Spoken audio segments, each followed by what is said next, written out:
에베소서 6장 5절에서 9절 우리 같이 합독하겠습니다. 다 함께 합독합니다.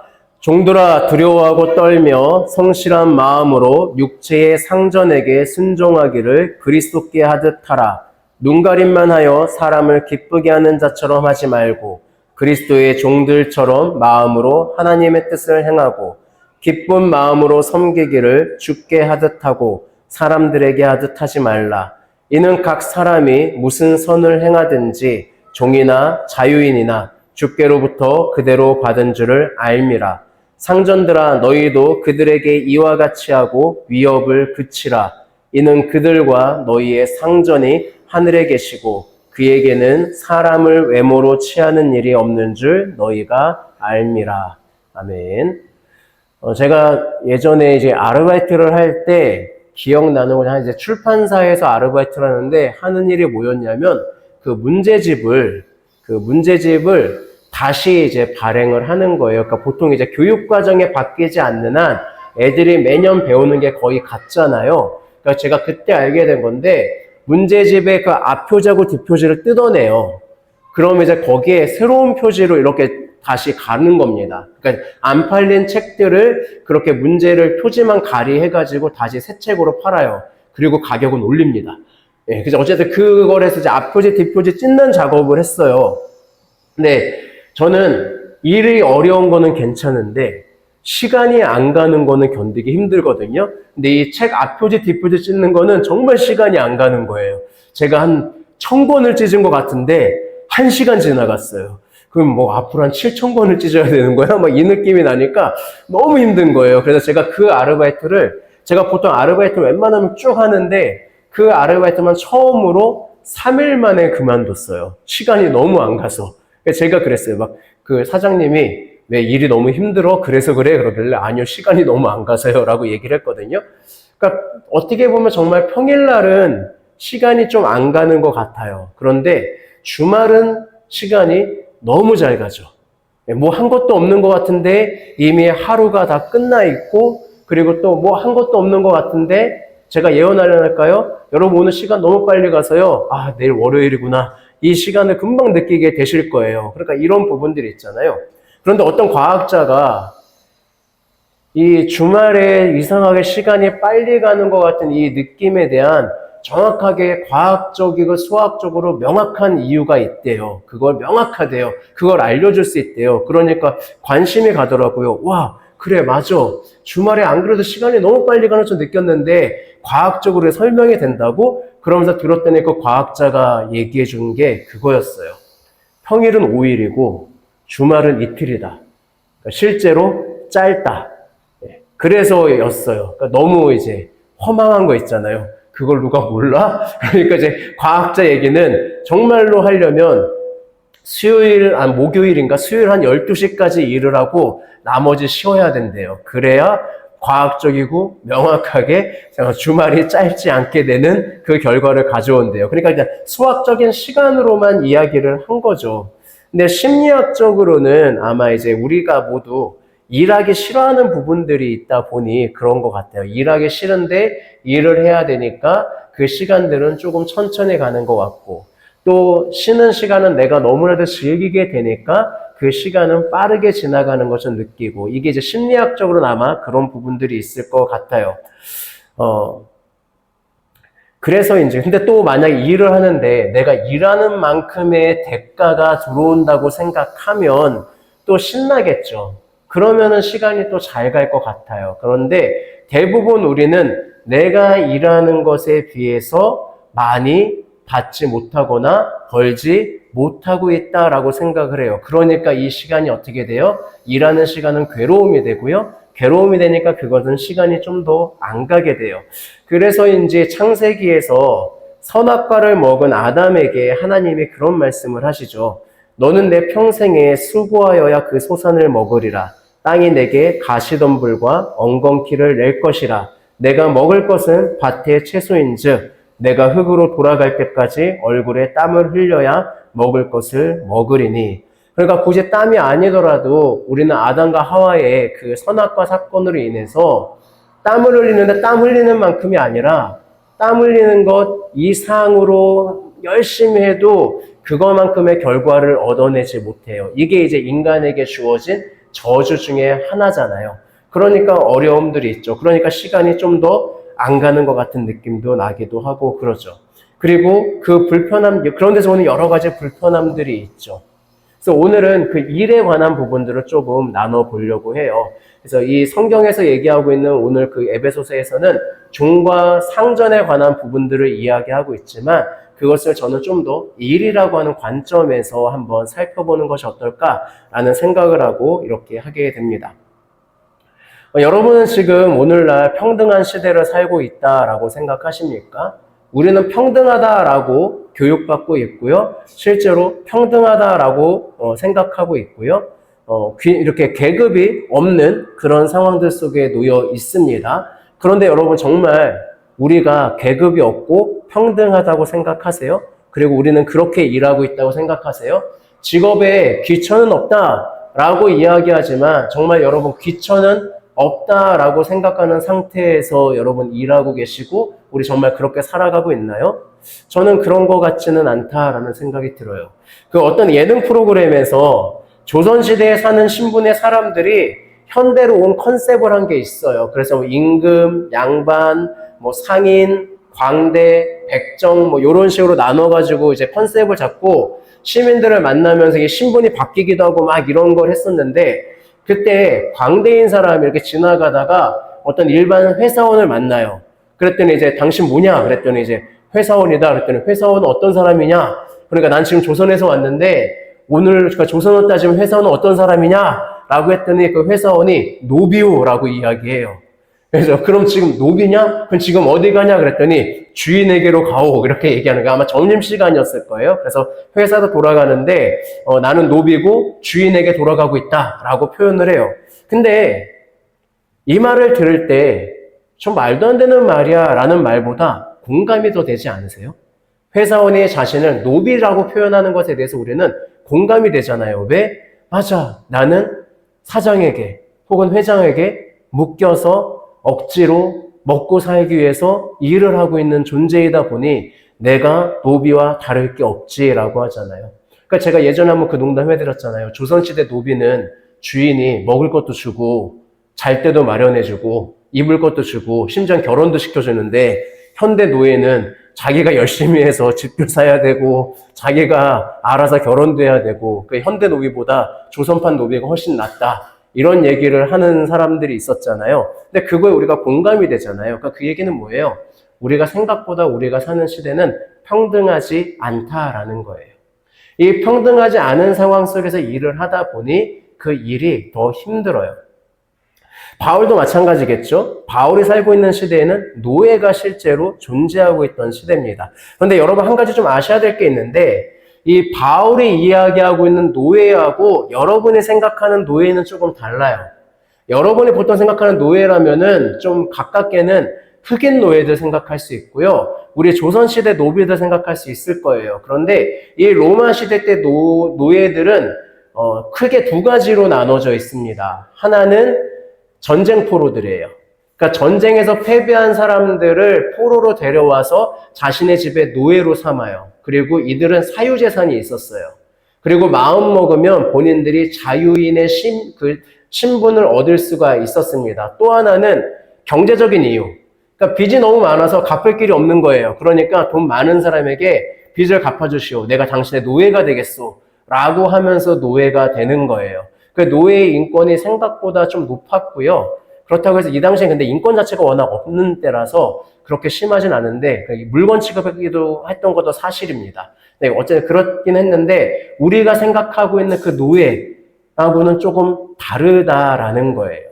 그러니까 스스로 노예가 되기를 자처하기도 했고 심지어 노예가 노예를 부릴 수도 있었어요. 노예가 나름대로 돈이 많으면 다른 노예를 살 수도 있었어요. 그러니까 그런 시대예요. 자, 그런 가운데 무슨 일이 일어났을까요? 교회가 생겨나니 그 교회에 노예들도 들어오는 거예요. 예수님을 믿으면 되니까 예수 믿는 사람 중에 노예들도 있을 거 아니에요. 그리고 주인도 있을 거 아니에요. 한 가정에 다 예수를 믿었다고 생각해 보세요. 그러면은 내 부인, 나, 그리고 내 아들, 딸들, 그리고 내 노예들까지 다 예수를 믿어요. 근데 그 안에 어떤 일들이 일어나요? 평등하다라고 이제 교회에서는 얘기하고 있잖아요. 우리는 주 안에서 다 평등해. 그러면 이제 이 문제가 생기는 거예요. 이게 어떻게 해야 되나? 그러니까 노예들도 자기 입장이 애매한 거예요. 주인이 주인인 거야, 아닌 거야, 막 이런 입장이 생겨요. 그러니까 여기서 오는 또 분열들이 일어날 수 있거든요. 그래서 바울이 성령의 충만한 가운데서 교회를 다시 한번 정립하면서 그런 관계들을 하나하나 정립해 준다고 했잖아요. 특히 갑과 을 사이에 있는 관계들. 그래서 오늘은 마지막 시간으로 그 종에 관한 이야기를 하고 있습니다. 우리 같이 5절을 한번 읽어보겠습니다. 같이 5절을 읽어볼게요. 다 같이 읽겠습니다. 시작. 종들아 두려워하고 떨며 성실한 마음으로 육체의 상전에게 순종하기를 그리스도께 하듯 하라. 예, 여기서 종은 노예를 이야기하고 있죠. 근데 이 노예에게 지금 뭐라고 이야기해요? 주인에게 복종하라라고 이야기를 하고 있습니다. 그러니까 주인에게 복종해라라고 이야기하니까 어떤 느낌이 나요? 야, 교회 안에서는 평등하다고 하면서 결국은 노예를 인정하는 거 아니야? 그리고 실제로도 이 바울의 이 얘기 때문에 바울이 노예제도를 옹호했다라고 얘기하는 분들도 많아요. 그리고 실제로 미국에서 남북전쟁에 의해서 흑인 노예 노예 전쟁하고 할 때 그 흑인 노예를 정당화시키는 기독교인들이 바로 이런 바울의 이야기를 많이 했어요. 바울도 노예 인정하지 않았냐. 그리고 바울이 노예가 주인에게 복종해야 된다고 하지 않았냐. 그리고 창세기에서 노아의 아들들을 저주할 때 그때 그 저주받은 종족이 흑인이다 라고 하는 해석을 함을 통해서 그래서 흑인은 당연히 노예로 살아야 된다 라고 했던 걸 이렇게 정당화시켰었어요. 그런데 그렇게 한 이유는 바울의 이야기를 오해했기 때문에 그래요. 그러니까 바울이 할 수 있는 방법 중에 하나 이런 거예요. 노예가 있는데 이 평등함을 이루기 위해서 할 수 있는 방법은 두 가지가 있어요. 그게 하나는 뭐가 있을까요? 혁명을 일으키는 거예요. 노예들이여 일어나라. 하나님은 너희를 노예로 만드시지 않았다.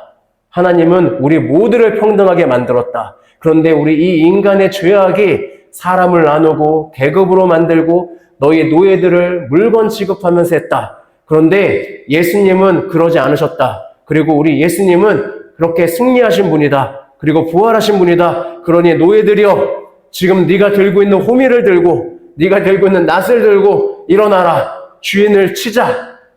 우리 로마를 같이 무너뜨리자. 라고 할 수 있는 방법이 하나 있어요. 이게 일종의 전쟁의 방법이고 혁명의 방법이죠. 이 방법을 쓴 사람 중에 하나가 누구일까요? 얘기한 사람 중에 하나가 칼 마르크스예요.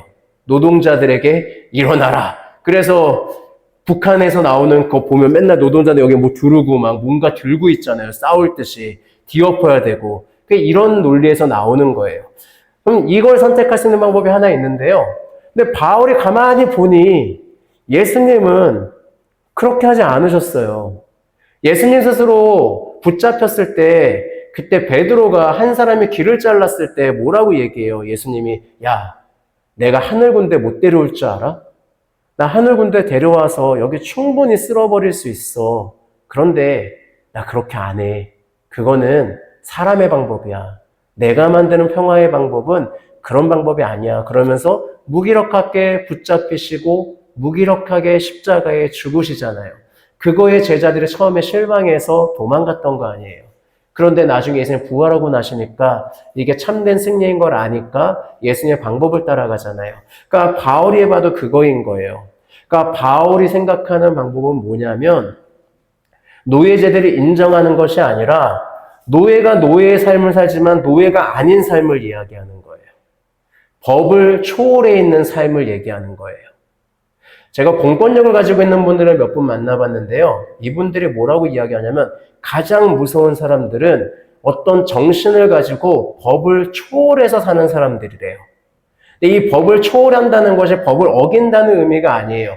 이렇게 생각하시면 돼요. 이 세상에 방식이 있는데 우리는 그리스도인으로 살아가요. 성경의 가치로 살아가요. 그러면 어떤 일이 일어나는지 아세요? 법을 하나도 어기지 않아요. 그런데 법에서 볼 때는 또 약간 위험하게 살아요. 노예로 살아가고 있는데 노예 같지 않은 삶을 살아가요. 노예의 주인인데 노예의 주인 같지 않은 삶을 살아가요. 그러면은 무슨 일이 벌어지냐면 자기들의 계급 구조를 좀 깨는 듯한 느낌이 은근히 든단 말이에요. 그러면 얘들 어떻게 해야 돼요? 잡아넣어야 돼요. 근데 문제는 법으로 뭔가를 할 수 있는 방법이 아무것도 없어요. 아까 얘기한 것처럼 뭔가 들고 일어난다든지 폭력을 쓴다든지 그러면은 공권력 이용해서 쓸어버리면 돼요. 그리고 그거 이용하면 돼요. 작년엔가요, 그 장애인들이 자기들 통행권에 관한 부분을 해가지고 지하철 출근길 막았잖아요. 저는 그 장애인들을 이해를 하거든요.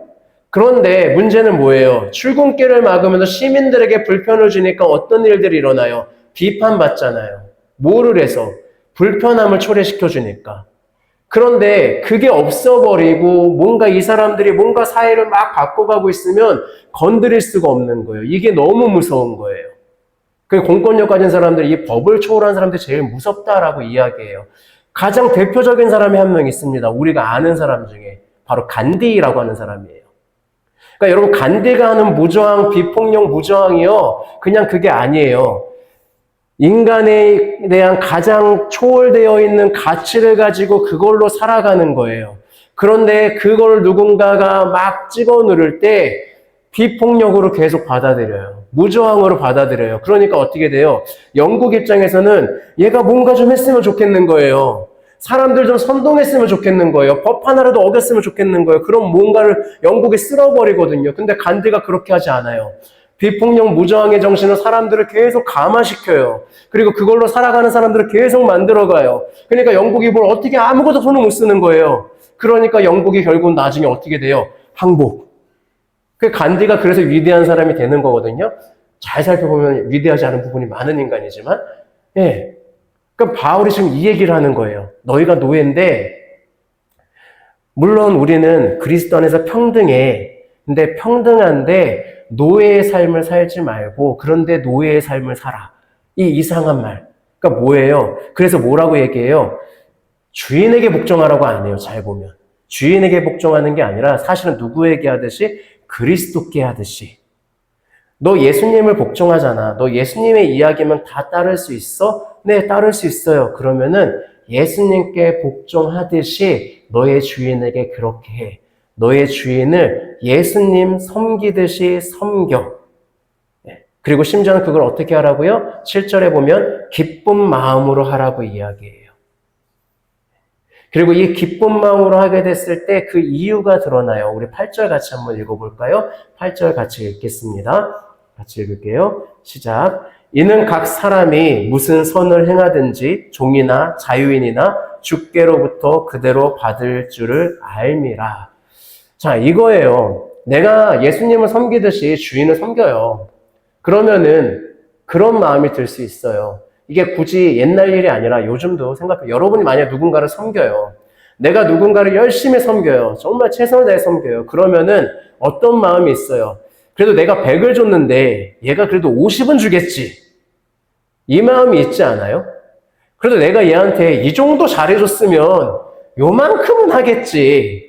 근데 그 요만큼도 안 하는 인간들이 있어요. 꼭 우리 사는 거는 그 자기가 받는 게 되게 당연한 줄 알고 하나도 안 고마워하고 심지어 더 내놓으라고 하는 사람들도 있어요. 그러니까 그런 사람들이 있으니까 우리가 그 어떤 말을 해요? 호의가 계속되면 권리인 줄 안다 라는 말도 하잖아요. 그럼 내 마음에 어떤 마음이 들어요? 아, 진짜 이거 아니네. 내가 이렇게 섬기는 게 의미가 있어?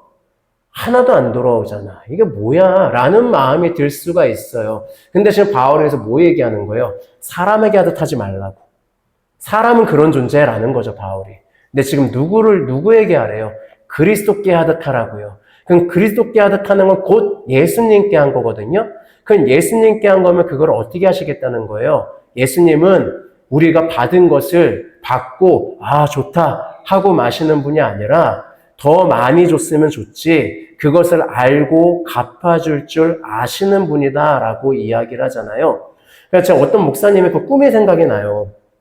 교회를 멋지게 건축을 하셨어요. 아름답게 건축을 하면서 그래서 나 이제 천국 가면 하나님께 칭찬 좀 듣겠다. 이렇게 멋진 건물을 지어드렸는데 칭찬 좀 듣겠다. 그래서 어느 날 꿈을 꾸는데 천국에 갔는데 자기가 원룸에 살더래요. 그 원룸에 있더래요. 그래서 하나님 왜 저는 원룸에 있어요? 그랬더니 네가 나를 위해서 한 좋은 일이 그거라서 원룸이래요. 그래서 내가 얼마나 큰 교회를 세워드렸어야 돼요? 그랬더니 그거는 모르겠고 하면서 하는 게 자기가 20년 전에 그 어떤 배고픈 아이를 하나 봤는데 그 아이에게 밥값을 준 적이 있대요. 그러니까 그것 때문에 그 원룸이 생긴 거래요. 그러면서 말씀이 생각이 났대요. 그 마태복음에 나오잖아요. 예수님이 그 예화 들면서 얘기하는 거 있죠. 지극히 작은 자에게 행한 것이 너는 내가 목마를 때 물을 주었고 내가 배고플 때 먹을 것을 주었고 그때 이제 자기는 그런 기억이 없으니까 아니 임금님 제가 언제 그랬습니까? 그랬더니 지극히 작은 자에게 행한 것이 곧 나에게 한 것이다 라고 이야기하시잖아요. 그러니까 그거죠. 우리가 누군가를 예수님께서 섬긴다면 그 사람이 나에게 뭔가를 갚을 거란 기대를 하지 말라는 거예요. 누구를 위해서 하라는 거예요? 예수님을 위해서. 그리고 누가 알아줘요? 예수님이 알아줘요. 그래서 얘기하는 거잖아요. 종이나 자유인이나 주께로부터 그대로 받을 줄을 알미라 라고 얘기하는 거죠. 그러니까 이렇게 듣고 난 다음에 종들이 생각하면 삶에 일하는 자세가 달라져요. 지금 내가 일하는 건 누구를 위해서 일하고 있는 거예요? 하나님을 위해서 일하고 있는 거예요. 하나님을 위해서 일하니까 어떻게 돼요? 내가 대충 일하지 않게 돼요. 그래서 오늘 본문에 뭐라고 이야기하고 있어요? 6장 6절에 보면 눈가림만 하여 사람을 기쁘게 하는 자처럼 하지 말고 그리스도의 종들처럼 마음으로 하나님의 뜻을 행하고 라고 이야기하잖아요. 무슨 얘기예요? 아무도 보지 않는 곳이지만 나는 지금 누구를 위해서 일하고 있어요? 나를 보고 계신 하나님을 위해서 일하고 있잖아요. 그럼 내가 어떻게 대충 일해요? 최선을 다해서 일하죠. 그 도깨비라는 드라마에서 재밌는 장면 하나 있었어요. 거기 이렇게 그 치킨 사장이 자기 나갔다 온다고 하니까 그 알바하는 주인공이 보이지 않을 때 더 열심히 일할게요. 그랬더니 주인이 이렇게 얘기해요. 주인이 보지 않는 곳에 일하면 주인은 몰라 알바생 놀아 이렇게 이야기해요. 그랬더니 멋있어 그러거든요. 맞아요. 근데 우리는 그렇잖아요. 누군가 보고 있지 않으면 아무도 보지 않으면 우리는 나태해질 수 있고 게을러져도 돼요. 그런데 하나님이 보고 있다는 인식 또 하나님이 나의 일하심을 안다는 속에서 일한다면 내가 어떻게 대충 일할 수 있어요? 어떤 자리에서라도 최선을 다해야죠. 저 목양실에 혼자 있는데 솔직히 말하면 저 하고 싶은 거 다 할 수 있습니다. 목양실 누가 올라오나요? 누가 감시하나요? CCTV가 있나요? 없잖아요. 그럼에도 불구하고 저는 하나님 안에서 최선을 다해서 준비를 하고 하려고 합니다. 왜 그래요? 하나님은 보고 계시니까. 그러니까 노예가 그렇게 하는 거예요. 그렇게 노예가 그리스도를 섬기듯이 종에게 복종하면 주인이 볼 때는 뭔가 건덕지를 잡고 싶어도 못해요. 왜? 복종하잖아요. 심지어는 자기가 말하는 거 이상으로 하고 있거든요. 그러니까 이걸 어떻게 할 수가 없어요. 그러니까 바울은 가장 평화롭고 가장 완벽하게 체제를 무너뜨리면서도 평화를 이뤄가는 방법을 제시하는 거예요. 그러니까 노예제도를 지지하거나 이런 거 아니에요. 그리고 제가 계속 얘기했죠. 바울은 을에게 얘기한 다음에 갑에게 더 충격적인 얘기를 한다고요. 오늘도 마찬가지입니다. 우리 9절을 읽어보시면 그 당시 주인들이 받은 충격을 알 수 있어요. 9절 같이 읽어볼게요. 같이 읽겠습니다. 시작. 상전들아 너희들도 그들에게 이와 같이 하고 위협을 그치라. 이는 그들과 너희의 상전이 하늘에 계시고 그에게는 사람을 외모로 취하는 일이 없는 줄 너희가 알미라. 마찬가지죠. 뭐라고 얘기해요? 종들에게 복종하라고 막 얘기했는데 그리고 그리스도께 하라고 했는데 지금 주인한테 뭐라고 해요? 너희도 이와 같이 하라. 그럼 무슨 얘기예요? 종들에게 복종해라. 너네 종 얘기 잘 들어. 이 당시에 종은 소유물이거든요. 그냥 물건이에요. 우리 집에 있는 진공청소기 같은 존재예요. 청소하면. 가르치는 교사들도 있었거든요. 그러니까 교사면은 그냥 우리 집에 있는 학습기예요. 그런데 그의 말에 순종하고 복종하래요. 너희들도 이와 같이 하래요. 심지어 뭐 하라고요? 위협하지 말래요. 얘가 좀 잘못한 것 같다고 나한테 대든 것 같다고 세무조사하고 그러지 말란 얘기잖아요. 그렇게 위협하는 거. 세무조사하고 나 너의 약점 알고 있어? 네 자녀 알지? 내 잃어버리면 네 자녀 팔아버릴 거야? 이런 식으로 위협하지 말고 오히려 어떻게 하라고요? 섬기라고요. 왜? 하나님이 그러신 분이니까. 근거 하나는 그거예요. 너희들이 이 땅에서 주인일지 모르는데 하나님 아래서 너희들도 결국 종과 같잖아. 너희들도 결국 하나님 아래에 있잖아. 그런데 이 세상에도 주인이라고 왜 거들먹거려? 어차피 너는 하나님 앞에서 거들먹거리지 못하잖아. 하나님 말씀에 너희도 순종해야 되잖아. 근데 그 하나님 어떤 분이야? 외모로 사람을 취하지 않는 분이잖아. 좀 더 원어대로 얘기하면 편견 없이 보신다는 뜻이거든요. 그러니까 하나님은 주인이 됐든 종이 됐든 편견 없이 모두를 사랑하시는데 네가 뭘 잘났다고 사람을 나누고 그렇게 해. 그러니까 너희들도 노예들을 섬겨줘야 돼 라고 이야기하는 거죠. 그러면 주인이 주인으로서 있지만 노예를 섬겨요. 그러니까 이게 지금 결국 바울은 어떻게 하는 거냐면 한마디로 말씀을 드리면 서로가 서로를 성공시켜주는 사람이 되어라 라고 얘기하는 거예요. 바울은 계속 이 얘기해요. 부부관계에서도 뭐 얘기하는 거예요? 아내들아, 네 남편을 성공시켜줘. 그러려면 머리를 삼고 순종해야 돼. 남편들아, 네 아내를 성공시켜줘야 돼. 그럼 어떻게 해야 돼? 예수님의 교회를 사랑하다 사랑해야 돼. 네 목숨까지도 바칠 수 있을 정도로 사랑해야 돼. 아비들아, 자녀를 성공시켜야 돼. 그러려면 어떻게 해야 돼? 자녀가 분노하지 않게 해야지. 자녀를 존중해줘. 그리고 자녀들아, 너희 부모를 성공시켜야지. 그럼 어떻게 해야 되겠어? 너희 부모 말을 잘 들어야지. 똑같은 거예요. 종들아, 주인을 성공시켜줘야지. 주인들아, 너희 종들을 성공시켜줘야지. 그럼 서로가 서로의 성공을 위해서 일하고 있으니 그 모습이 어때요? 세상이 볼 땐. 말도 안 되는 거예요. 세상은 내가 성공하기 위해서 남을 얼마든지 이용하고 내가 성공하기 위해서라면 다른 사람을 어떻게든 헐뜯고 이러는데 이 그리스도인들은 서로가 서로를 성공시켜주고 누군가가 성공했을 때 박수 쳐주고 좋아하고 막 하는 거예요. 그러니까 이게 오히려 로마의 위협이 될 것 같은 거예요. 주인이 막 노예를 성공시켜주고 있어. 자유인을 만들어줘. 이게 뭔가 이상한 거예요. 그런데 문제가 없잖아요. 아무 갈등이 없잖아요. 그러니까 이게 위협이 되는 거예요. 이 관계를 세워가라고 하는 겁니다. 근데 이게 과연 쉽게 될까요? 이 관계가 쉽게 될까요? 우리 마음에 내가 더 성공하고 싶으면 있잖아요. 그래서 얘기했죠. 무엇을 받아야 된다고요? 성령의 충만함을 받아야 된다고요. 그리고 그냥 단순히 이렇게 끝낸다면 그냥 일터신하게 됩니다. 사실 이렇게 끝나는 게 아니에요. 지금 바울은 교회 얘기를 계속하고 있어요. 그래서 부부는 세상에서 가장 작은 교회라고 했습니다. 그리고 그 작은 교회는 삼위일체 하나님의 사랑을 경험하는 곳이라고 했잖아요.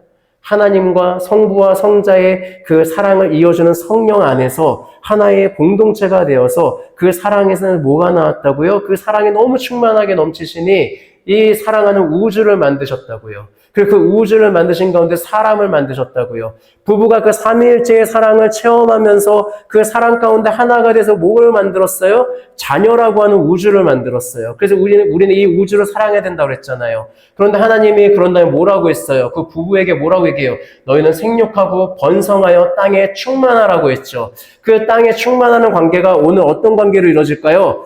종과 주인 관계에서도 이루어지는 거예요. 그러니까 우리가 세상에서 일을 하며 세상에서 살아가는 것은 어떤 관계를 만들어가는 거예요? 생육하고 번성하고 땅에 충만하는 교회의 삶을 살아가는 거예요.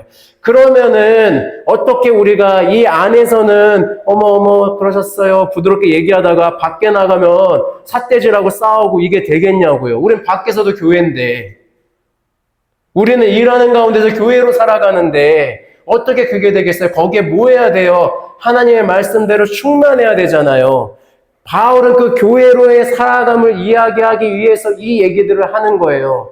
그러니까 단순히 바울이 부부관계 솔루션 주고 자녀관계 솔루션 주고 그리고 이 세상에서의 솔루션 주는 게 아니라 너희가 교회된 자라는 것들이 어떤 의미인지를 밝혀주고 있는 거예요. 그게 부부라고 하는 가운데서 교회가 탄생이 됐고 그 교회가 탄생됨을 통하여서 자녀들이 생기고 그것 때문에 우주가 만들어지고 있고 그 우주 가운데 우리가 충만해져야 되니 우리가 가는 곳마다 하나님의 이 사랑으로 성령의 충만함으로 나아가라라고 하는 것이 바울의 이야기예요. 그러니까 단순히 이야기가 아니죠. 그럼 일이 단순한 일이 아니죠.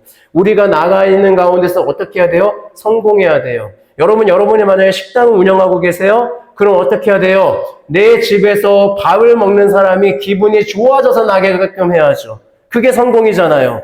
그 사람이 와서 10,000원이나 돈을 쓰잖아요. 그러니까 내가 10,000원의 돈을 써서 밥을 먹는데 맛없어 봐요. 그럼 어떤 마음이 들어요?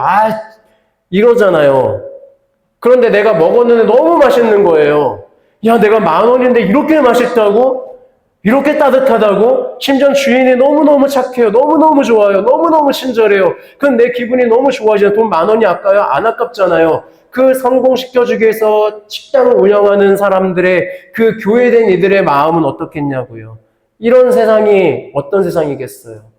회사도 마찬가지죠. 직원이 우리 사장님 성공시켜줘야 돼 라는 마음으로 일하고 있는 거랑 또 회사 사장이 우리 직원들 성공해야지, 내 회사에 일하는데 다 멀쩡한 집안 하나 갖고 있어야지 라는 마음으로 열심히 일하면은 그 회사가 불행한 회사겠어요? 아무리 중소기업이어도 행복하죠. 이 정신으로 일하고 있는 청주에 있는 한 분을 제가 알아요. 이 원마트 같은 그런 마트를 운영하시는 분이에요. 근데 그분은 직원들을 성공시켜주고 싶으니까 어떻게 하시냐면 열심히 교육해요. 열심히 가르쳐요. 열심히 섬겨요. 그런 다음에 그 중에서 가장 정신도 괜찮고 가장 바르게 일하고 있는 사람에게 다른 마트를 세워서 거기에 점장으로 아예 그냥 점장도 아니에요. 그 마트를 줘요. 자기가 마트를 차려서 원마트 같은 걸 하나 더 차려가지고 거기에 아예 주인으로 앉힌다고요. 그러니까 직원은 자기가 열심히 일했는데 뭐가 되는 거야? 갑자기 마트 주인이 돼요. 자기는 고용인이었는데 갑자기 고용주로 바뀌어요. 그러니 그 주인이 어떻게 보이겠어요? 너무너무 감사한 거죠. 그리고 주인은 얘기하는 거예요. 너도 이런 삶을 살았으면 좋겠어. 난 이게 너무 행복해. 난 네가 성공하는 게 너무 행복해. 그러니까 그 사람도 그런 마음으로 살아가요. 이게 어떤 삶이라고요? 교회된 삶이고 성령이 충만한 삶이라고요. 그럼 어떻게 우리가 교회와 세상이 나눠져요? 자꾸 세상 것 하면서 세상을 악한 취급하지 마세요. 세상이 왜 악한 줄 아세요? 교회된 이들이 교회로서 충만하지 못하니까 그런 거예요. 우리는 어떻게 살아가야 돼요? 누군가를 성공시켜주기 위한 삶을 살아가야 돼요. 무엇을 통해서? 성령의 충만함을 통해서. 이게 예수님의 말씀이고 예수님의 정신이고 바울은 이 얘기를 하고 있는 겁니다. 그래서 제가 계속 헌금성으로 우리는 주의 움직이는 교회를 한 거예요. 왜? 우리는 어디를 가든지 교회이기 때문입니다. 바울은 이 얘기를 계속하고 있어요. 그래서 에베소서가 교회론인 거예요. 그러니까 사람들이 착각을 해요. 왜 교회론인데 부부관계를 얘기하지? 왜 교회론인데 자녀관계를 얘기하지? 왜 교회론인데 종과 주인의 노예제도를 옹호하지? 그게 아니라 이 모든 것이 뭐라고요? 교회라고요. 그리고 이 교회는 뭐가 충만해야 된다고요? 성령이 충만해야 된다고요. 그리고 그 성령 충만한 삶으로 우리는 세상 속에 어떻게 된다고요? 나아가고 내가 있는 곳이 교회로서의 삶을 살아가야 된다고요.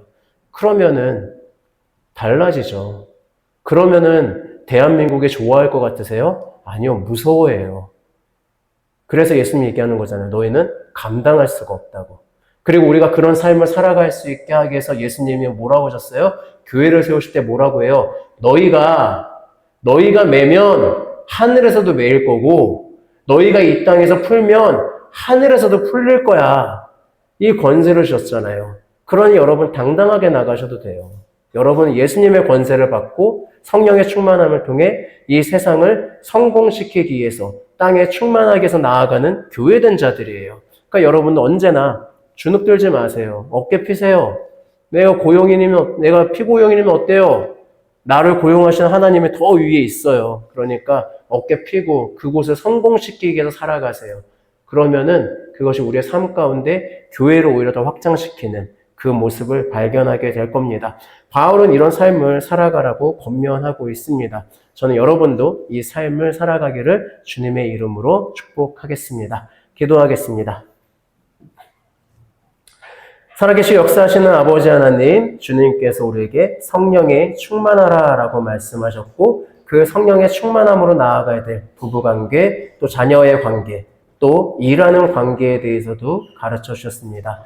네, 맞습니다. 우리는 내가 성공하기 위해서, 내가 행복하게 살아가는지 모르겠지만 이제는 교회된 자로서 내가 행복하기보다는 다른 사람을 행복하고 다른 사람을 성공시켜주고 그것이 나의 행복이 되고 그것이 예수 그리스도의 행복이 되는 길임을 나아갈 수 있도록 그래서 이 땅에 충만한 교회를 온전히 세워갈 수 있는 그 힘을 얻을 수 있도록, 그래서 주님께 주신 그 놀라운 권세의 힘을 마음껏 누릴 수 있도록 함께하여 주시옵소서. 예수님의 이름으로 기도합니다. 아멘.